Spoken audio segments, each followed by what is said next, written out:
শুধুমাত্র আলু দিয়ে তৈরি ক্রিস্পি পটেটো বল। রান্নাটা এত বেশি সহজ এবং খেতে যে এত অসাধারণ, আপনারা না বানিয়ে খেলে বিশ্বাসই করতে চাইবেন না।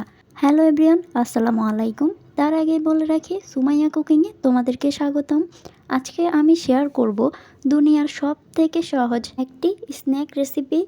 এটা যে তৈরি করতে এত বেশি সহজ আর খেতে এত বেশি মজা, এটা আসলে আমার কথাতে আপনারা বিশ্বাসই করতে চাইবেন না। এই জন্যই তৈরি করে খেয়ে বুঝে নিতে হবে। চলুন কথা না বাড়িয়ে রেসিপিটি দেখে নিই। প্রথমে এখানে আমি 4 থেকে 5টা আলু ছোট স্লাইস করে কেটে নিয়েছি। এবার আমি একটা প্যান গরম করে তাতে কিছুটা পরিমাণে পানি দিয়ে দিব এবং আলুগুলো কেটে রাখা সেসবগুলো আলু এখানে আমি অ্যাড করে দিব এবং ঢাকনাটা দিয়ে এটাকে আমি কিছুক্ষণের জন্য সিদ্ধ করতে বসিয়ে দিব। আলুগুলো আমি 10 থেকে 12 মিনিট ভালোভাবে বয়েল করে নিব, যেন একদম ভালোভাবে কুক হয়ে যায়, সেটাই খেয়াল রাখবেন। যখন এই আলুগুলো হয়ে গেছে, এই পর্যায়ে আমি ঢাকনাটা উঠিয়ে ফেললাম। এবার একটা ছাঁকনির সাহায্যে সবগুলো আলুকে পানি ছেঁকে ছেঁকে তুলে নিতে হবে। অবশ্যই খেয়াল রাখবে পানি যেন না থাকে, না হলে আলুগুলো যখন তোমরা হাতের সাহায্যে প্লাপ করবে তখন সবগুলো আলু তোমাদের হাতে লেগে যাবে। এখন আমি আলুগুলো একটি কাঁটা চামচের সাহায্যে ভালোভাবে ম্যাশ করে নিয়েছি। ম্যাশ করা হয়ে গেছে। এখন আমি আলুগুলোতে অ্যাড করব মেন উপকরণগুলো। প্রথমেই তার জন্য এখানে আমি অ্যাড করলাম পেঁয়াজ কুচি এবং তারপর অ্যাড করলাম এখানে আমি কাঁচামরিচ কুচিও। তারপর এখানে দিয়ে দিব লবণ এবং পরিমাণ অনুযায়ী মরিচের গুঁড়ো এবং হালকা পরিমাণে ম্যাজিক মশলা।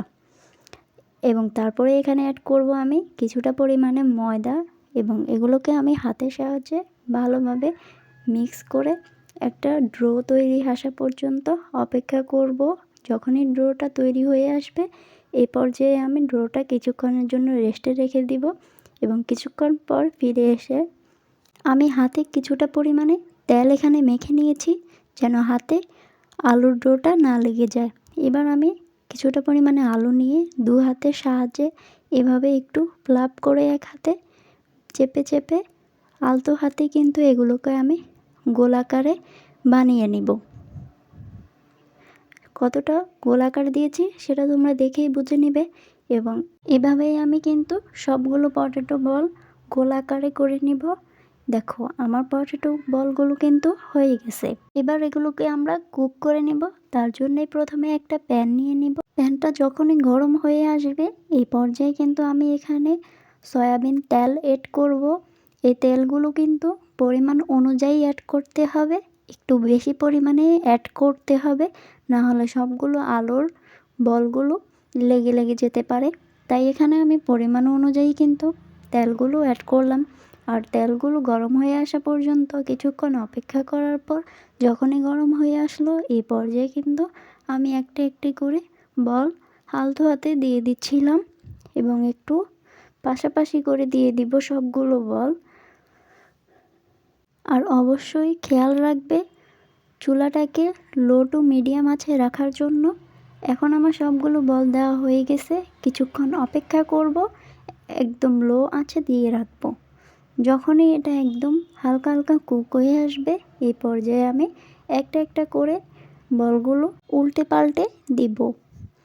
অবশ্যই খেয়াল রাখবে একটু আলতো হাতে করার জন্য, একদম হালকা হালকাভাবে, তাহলেই কিন্তু ভেঙে যাওয়ার সম্ভাবনা থাকবে না।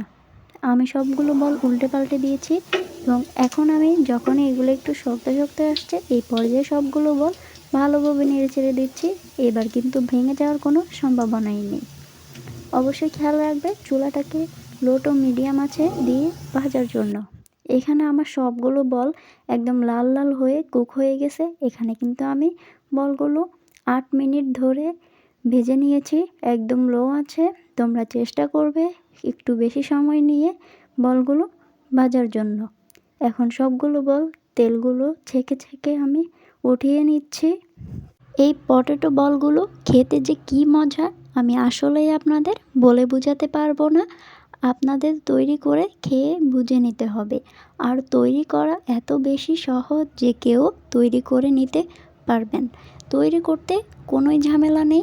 হুটহাট কিছু স্ন্যাক খেতে ইচ্ছে করলে এর থেকে সহজ এবং মজাদার রেসিপি আর হতেই পারে না। স্ন্যাকগুলো কতটা ক্রিস্পি হয়েছে আশা করছি আপনারা বুঝতে পেরেছেন।